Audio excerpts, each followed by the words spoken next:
Setelah mereview drone murah beberapa hari yang lalu, saya juga penasaran untuk mereview sebuah action cam yang mampu merekam kualitas videonya tuh sampai 4K hari ini. Langsung aja kita buktikan di video kali ini.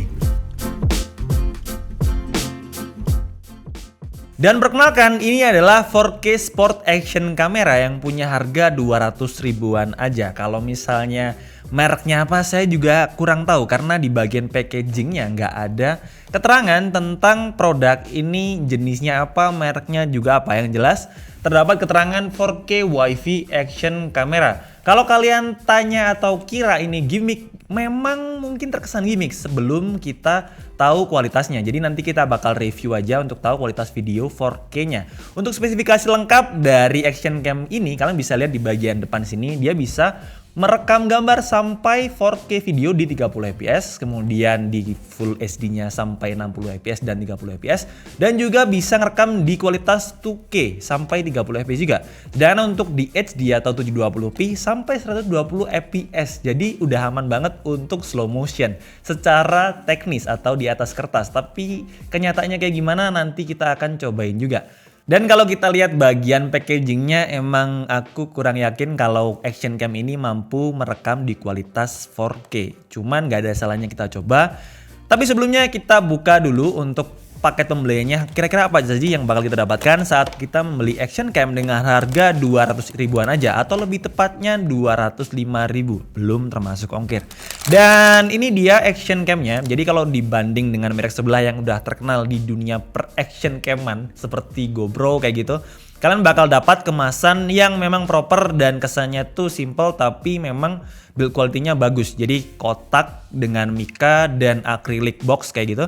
Jadi bisa langsung lihat bagian GoPro-nya atau bagian produknya sendiri dan kita jadi kerasa pengen beli saat kita lihat produknya. Tapi kalau ini boxnya tuh dari kertas kayak gini yang terkesan tipis, kemudian ada mika-mika yang plastik kayak gini. Tapi satu hal yang mirip dengan brand sebelah atau brand besar sebelah adalah bagian sininya terdapat preview untuk produk itu sendiri. Lanjut kita ke bagian part apa aja yang bakal kita dapatkan saat kita membeli action cam ini. Yang pertama ada mounting yang bisa kita manfaatkan untuk tripod. Kemudian ada mounting juga, ada strap dengan perekat. Kalau di GoPro kalian bakal dapatkan perekatnya tuh mereknya 3M ya. Kalau kalian tahu merek 3M udah nggak asing lagi di dunia perekat-perekatan ya. Kalau ini katanya 3M ya.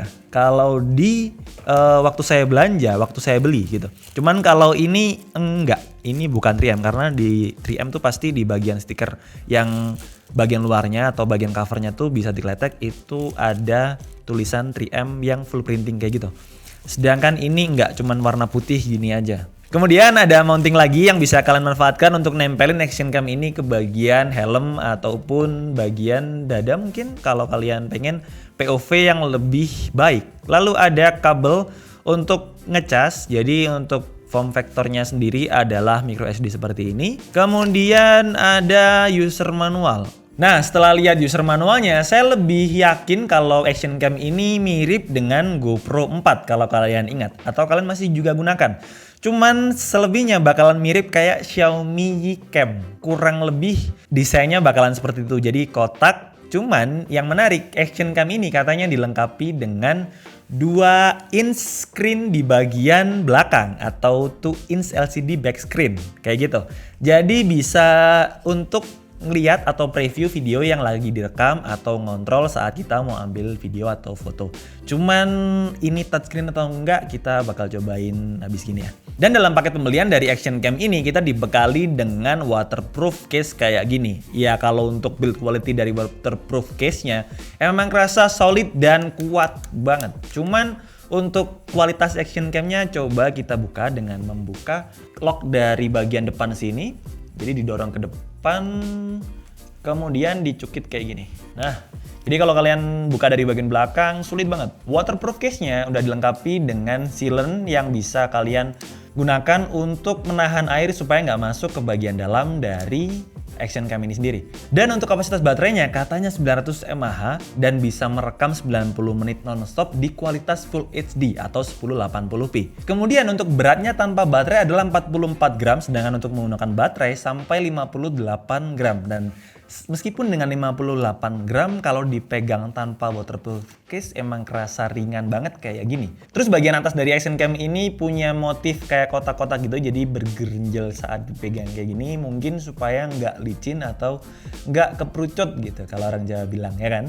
Kemudian di bagian pojoknya sini ada tombol yang bisa dimanfaatkan pastinya kayak ngecer gambar atau tombol shutter. Nah seperti yang dulu pernah saya review yaitu action cam yang punya harga 100 ribuan, sama juga kayak gini untuk cover dari baterainya, nggak ada pengaitnya atau nggak ada sesuatu yang nahan supaya dia nggak lepas. Jadi kalau misalnya keburu-buru terus pengen ganti baterai terus nggak sengaja hilang, mungkin baterai kalian nggak ada covernya kayak gini aja.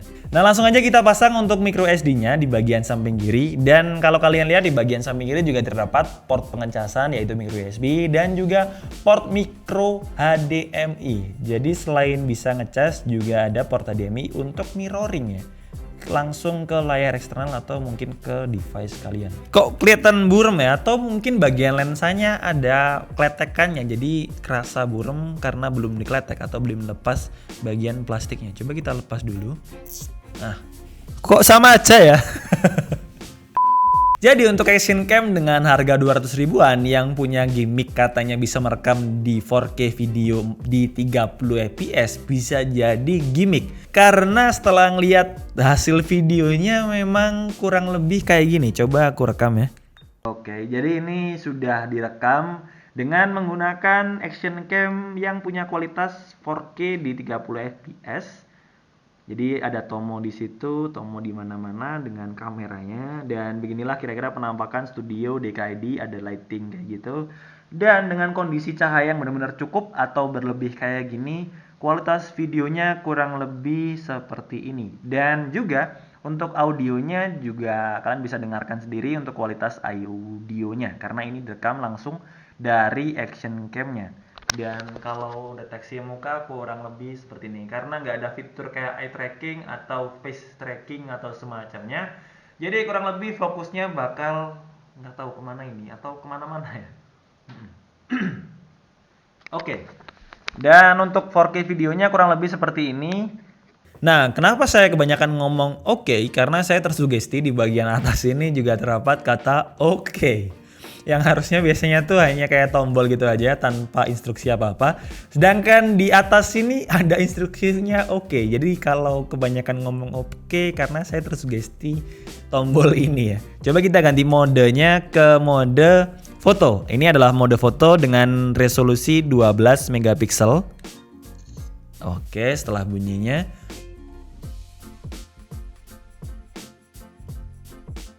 dan waktu pengen pilih menu yang ada di layar belakangnya, saya udah duga kalau memang layarnya belum touchscreen.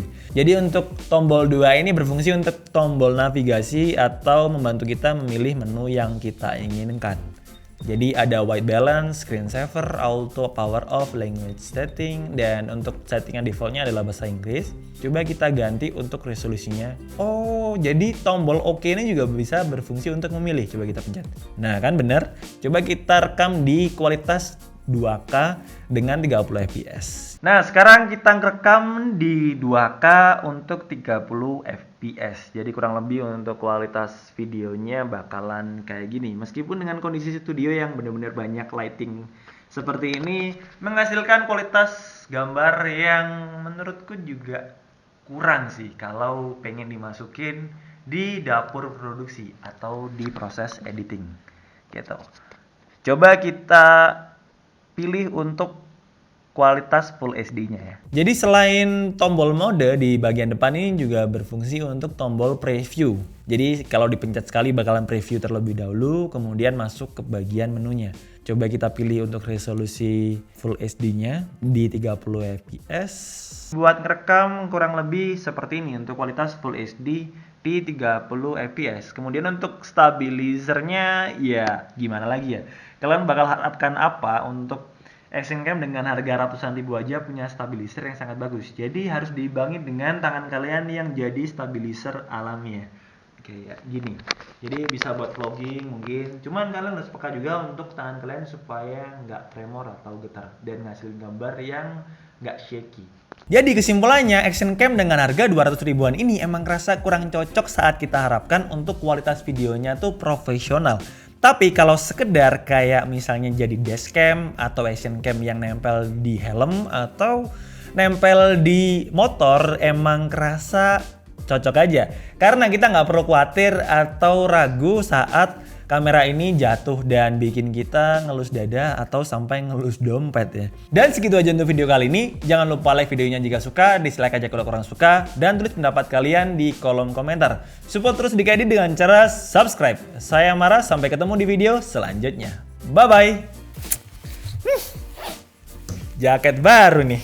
Habis main PES, ngalahkan semua teman-teman, dapat jaket dari ROG. Hah.